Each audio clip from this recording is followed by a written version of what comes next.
Well, I've listened to some of you, a lot of people's stories. We're going to bring up George White. He's got a great story. I've come here. I've heard George on so many different occasions. I can almost tell his story, but he tells it so much better than me. See?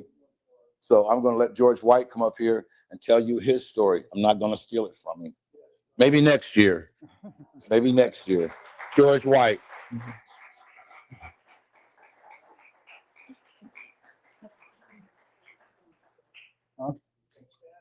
Yeah. I'll just, yeah. At least I'll start out standing. If I go, then pull it up. My name is George White, and I presently call Northern Virginia home. Abe asked me to do a very brief version of my story, and I'll try to honor that.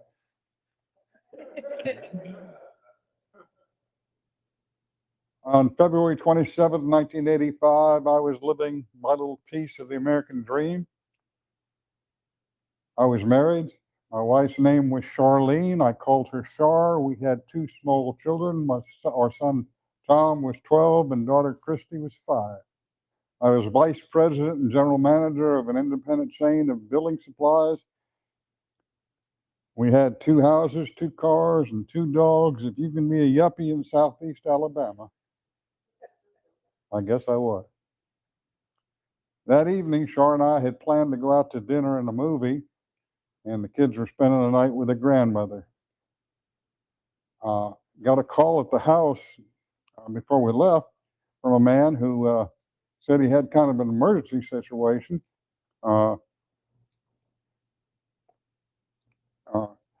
It had a circuit breaker go out that was hooked up to his freezer. Was there any way I could help him out?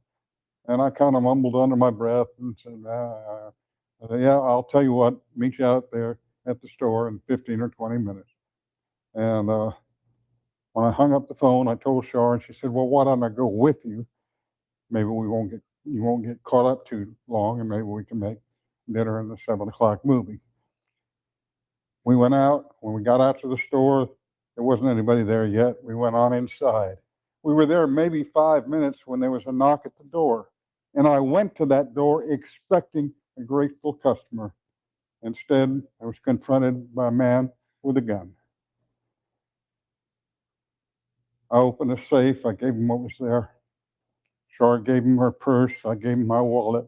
And then he told us to go out there, and he pointed out to the showroom area where the cash registers were. Of course, I knew there wasn't money in the registers, but he had the gun.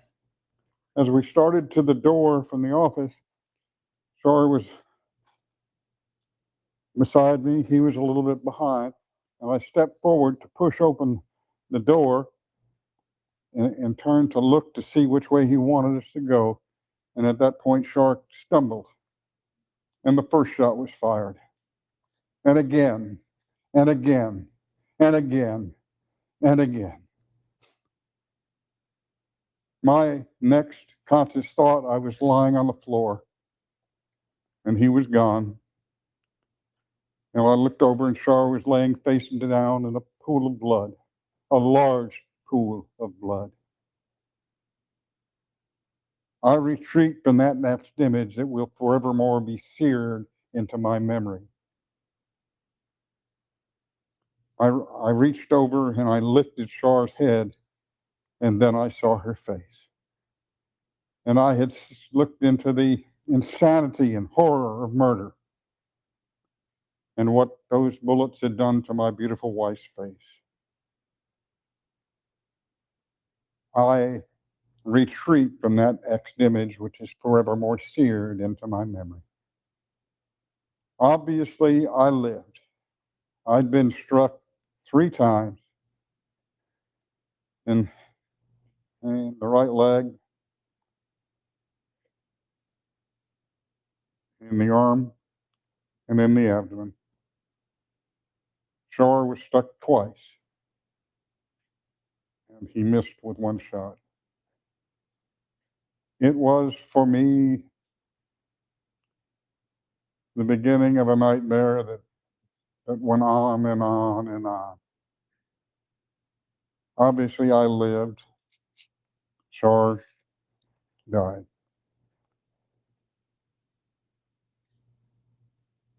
I went from a murder victim family member, to the suspect and accused when the justice system, such as it is, turned on me.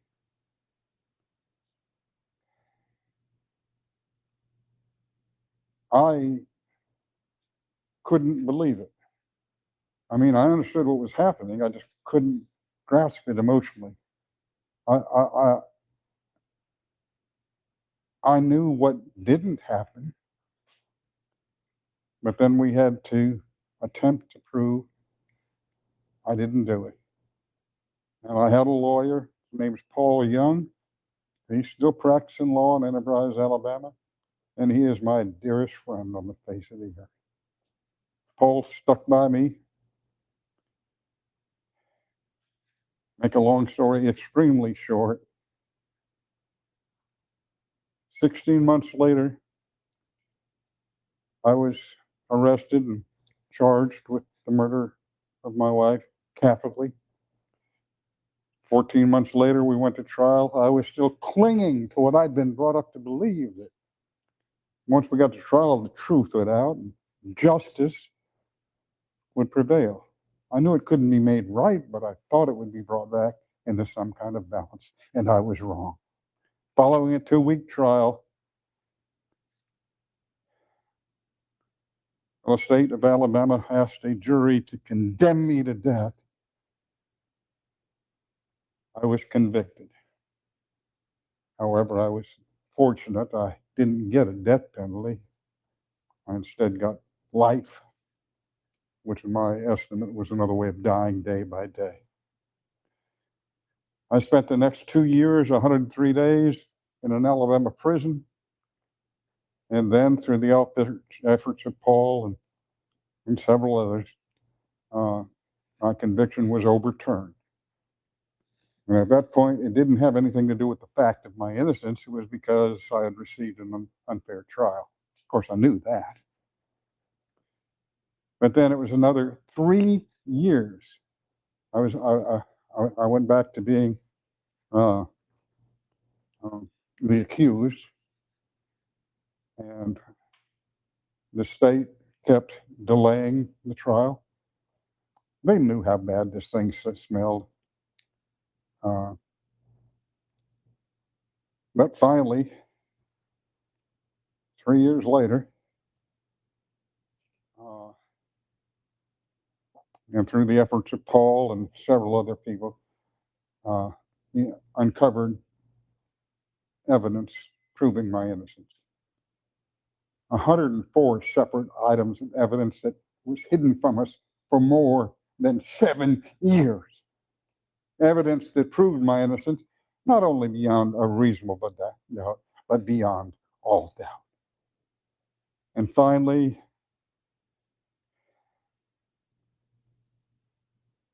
the state came forward with a motion to dismiss, and the charge against me was forevermore dismissed. What began with a bang ended with a whimper. It was dismissed with prejudice, which means they could never raise it against me again. That's the short version, folks. Now, during all of that, my sister and her husband took in my children and gave them a home. They were some 400 miles away down in Central Florida.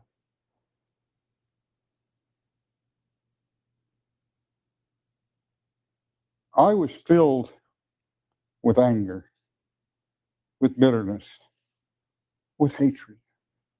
I hated not only the man that murdered my wife, but I had this whole long list of folks within the system that had failed me. But it wasn't hatred that sustained me, folks. It was love. It was the love of my children, some family, some friends, far fewer than I once thought I had. It's amazing how quickly people will bail on you when trouble comes. But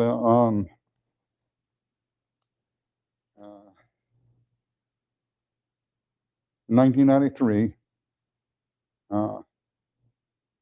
all charges were dismissed and free at last, free at last. Well, a few months later, I had gone to work for the Alabama Prison Project in Alabama as a mitigation specialist. I had been educated by the law, and I started helping defense attorneys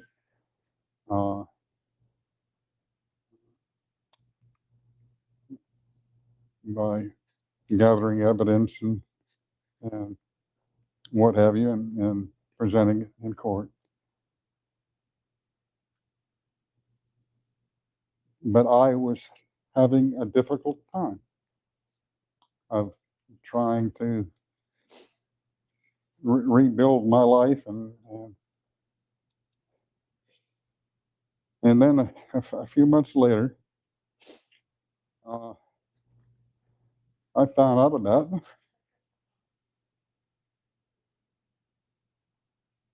that.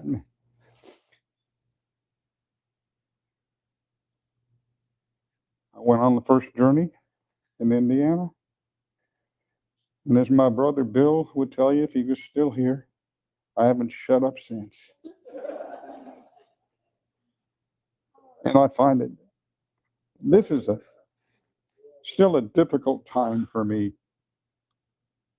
because Bill became like my brother for many, many years. If you saw Bill Pelkey, you turned and you'd see me. Or if you saw me and turned, you saw Bill Pelkey.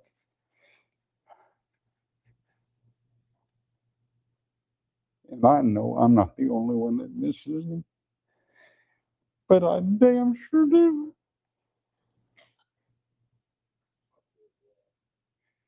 Huh. Anyway, it was through the influence of Bill that because Bill talked about forgiving, and Bill and I traveled all over the world together. At one point, we were down in Mexico City, and went someplace to eat that night, and we started writing on the back of a napkin how many states we'd been together and spoke in, and how many countries. And at that time, it was 42 states and 10 countries. And like I say, I'm missing. And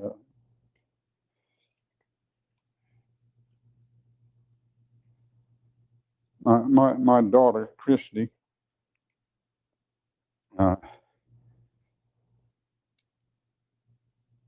she once told me, after my son and daughter came in to see me after I'd been arrested, and I was in handcuffs and leg irons and a belly chain, and my children came in a room off from the courtroom. There was going to be a custody hearing. But son came through the door and he ran over and threw his arms around me. And then my daughter came in and she walked slow and she had her head down. And when they came up to me, Tom put his arm around my shoulder, and I kept looking at Christy, and I said, "Baby, do you know what's happening?" And she said, "They said you killed Mommy." I said, "Baby, you think I could have hurt you or Mommy?" She said, "No." But then she pointed at the chains, and she said, "But why, Daddy? Why?" And I had no words.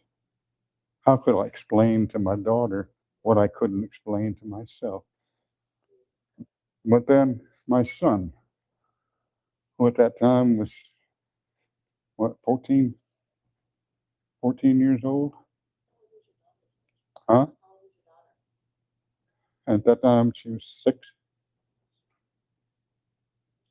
But Tom said shrimp. He called his baby sister shrimp every once in a while. He said,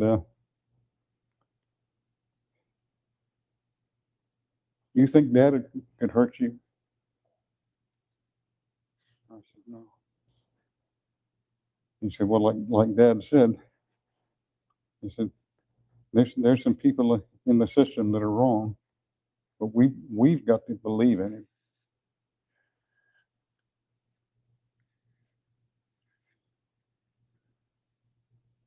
And Christy looked up and she smiled. And she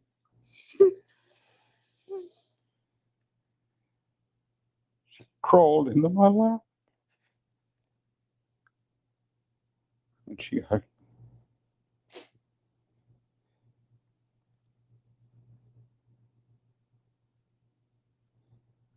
Through the example of my children,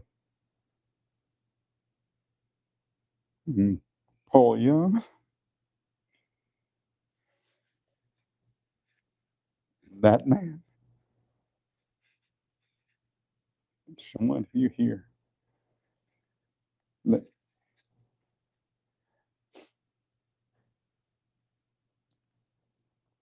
when Paul came to get the kids and take them out, Tom hugged me, kissed me on the cheek, started out. Christy did the same, and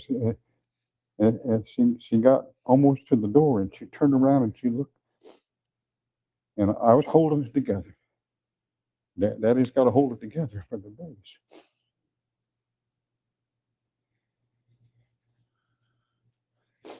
Then Christy ran back, and she stood in front of me. I was sitting in the chair there, and she reached and she touched outside my eye, and she said, "Daddy, you remember what Jesus said when his friend Lazarus died?" I said, "Lazarus." She said, "Same fellow." She said, "It's okay to cry, Daddy."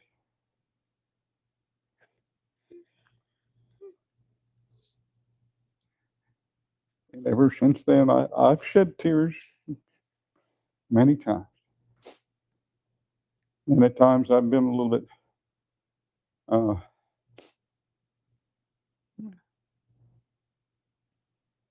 they've hurt, but I've never been ashamed.